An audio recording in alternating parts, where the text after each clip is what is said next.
महाराष्ट्र शासनाच्या पर्यटन मंत्रालयाच्या वतीने आणि परमपूज्य श्री काडसिद्धेश्वर स्वामीजी यांच्या प्रेरणादायी मार्गदर्शनाखाली महाराष्ट्राच्या सांस्कृतिक वैभवाला नवी दिशा देणारा एक अद्वितीय सोहळा 31 मार्च ते 4 एप्रिल दरम्यान सिद्धगिरी कनेरी मठ येथे भव्य स्वरूपात आयोजित सिद्धगिरी कारागीर महाकुंभ। भारतातील कारागिरांना एक सशक्त व्यासपीठ मिळावं, त्यांच्या कलेचा सन्मान व्हावा आणि त्यांच्या उत्पादनांना व्यापक बाजारपेठ मिळावी याच उद्देशाने या महाकुंभाचे आयोजन करण्यात आले आहे। देशभरातील 200हून अधिक कारागीर महाराष्ट्र, कर्नाटक, गुजरात, आसाम, पंजाब, उत्तर प्रदेश आणि अनेक राज्यांमधून या महाकुंभात सहभागी होत आहेत। कच्छची राभरी कला, महाराष्ट्रातील पिंगुणी चित्रकथी, आदिवासींची भिल्ल आर्ट, कर्नाटकची पारंपरिक कसोटी एम्ब्रॉयडरी आणि लेदर पपेट सारख्या अनोख्या कला या सगळ्या एकाच ठिकाणी अनुभवण्याची सुवर्ण संधी। कोल्हापूरमधील लोहार कुटुंब जे ऐतिहासिक देखावे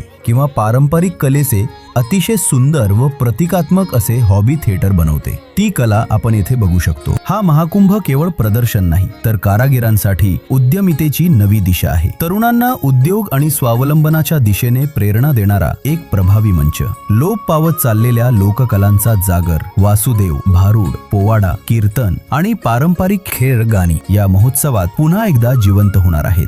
खाद्य संस्कृतीची खास मेजवानी, घावन, आप्पे, थालीपीठ, पारंपरिक मिसळ आणि भारताच्या प्रत्येक प्रांतातील चविष्ट पदार्थ एकाच ठिकाणी।